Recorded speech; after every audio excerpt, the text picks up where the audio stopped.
Livro de Josué, capítulo 3, a partir do verso 5.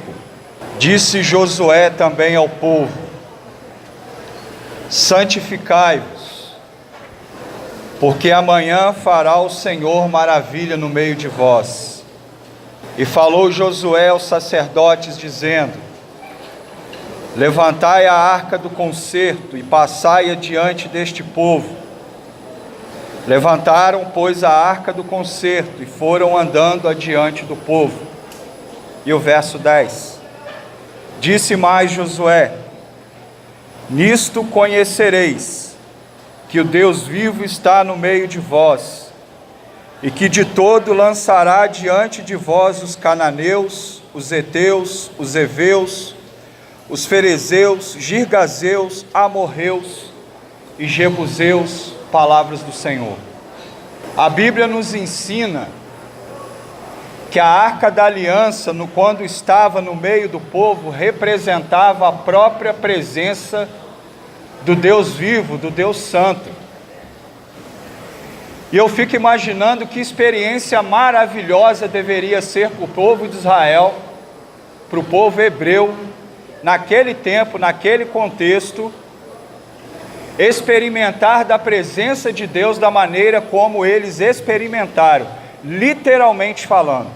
Quantas maravilhas aquele povo viu, quantos milagres aquele povo experimentou.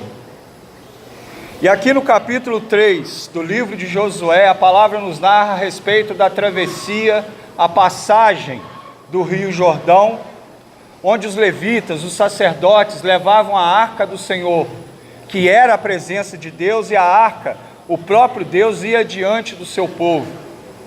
E olha que maravilhoso, porque Deus que é santo, Deus que é separado do pecado, em quem não habita mal, em quem não habita escuridão, nem sombra de dúvida ou escuridão também, como nos ensina a sua palavra, Deus que é santo, separado, Deus está caminhando no meio do seu povo, junto com o seu povo, com um único objetivo: abençoar o seu povo. Também não muito diferente do nosso contexto nos dias de hoje. Deus está no meio de nós. Aqui Josué nos mostra isso, que mesmo Deus sendo santo, Deus faz questão, Ele tem o prazer de caminhar no meio do seu povo. Porém, existe uma ordem, e essa ordem nós encontramos no verso 5: santificai-vos.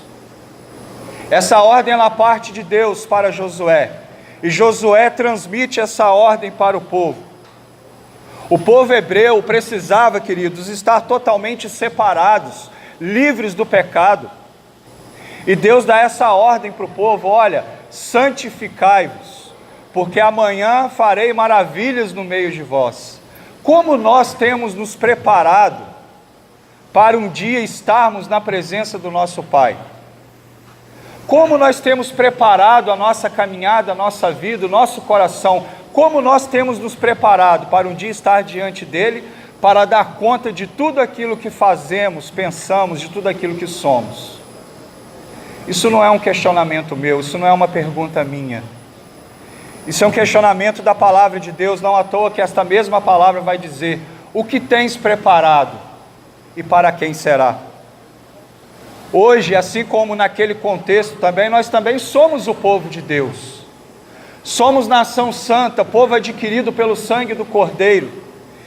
E nós acabamos de celebrar a Páscoa, o momento em que Jesus, através da sua entrega, morte e ressurreição na cruz, nos torna remidos diante do Pai, nos liberta de todo o mal. Nós acabamos de celebrar esse momento. E Deus aqui está mostrando para o povo que Ele deseja estar no meio de nós, mas para que Ele possa estar no meio de nós, é necessário que nós nos santifiquemos, porque 1 Pedro também, capítulo 1, verso 16, Deus também nos dá uma ordem: sede santos como eu sou santo, diz o Senhor. Está aqui, a palavra de Deus nos diz isso. E isso vem ensinar para nós que a santificação ela se faz necessária na minha e na sua vida, para que dessa forma a gente possa usufruir da graça de Deus sobre as nossas vidas. A graça está sobre todos, queridos. Deus não priva ninguém de sua graça, mas para vivenciar a graça de Deus se faz necessário buscar se santificar na presença dEle. É possível, porque o Senhor está nos ordenando isso: sede santos como eu sou santo. Não no sentido de que não iremos pecar, porque perfeito só existiu um, nosso Senhor e Salvador Jesus Cristo. Nós somos falhos, mas Deus está dizendo que nós devemos viver de forma separada para Ele.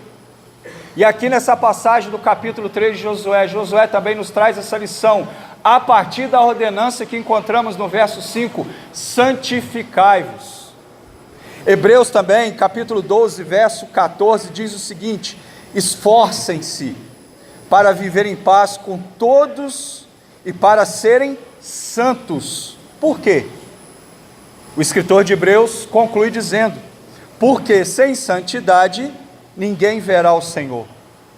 Veja que o texto também está nos dando uma outra ordenança: esforcem-se.